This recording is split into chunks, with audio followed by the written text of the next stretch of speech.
Ели трябва да каже, че заведението аз съм красива, според настроението, което се подава. Сега сърдито. След чуване на сигнала се завършваш около себе си и отговаряш сърдито с изречението. Аз съм красива! А сега нужно съм за това, че си красива.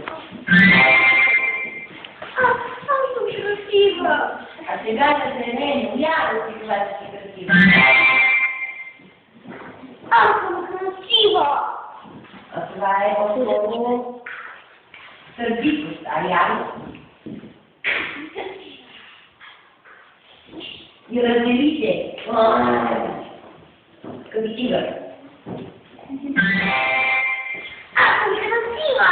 Добре, а сега не щастие от това, че си красива.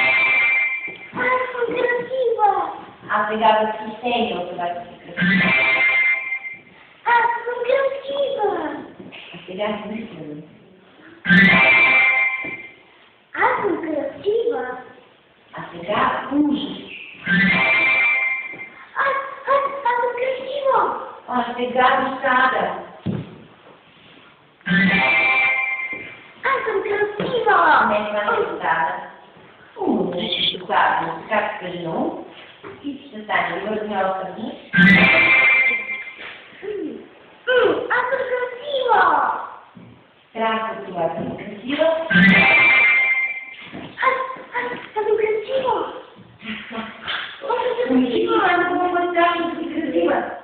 Аз съм красива.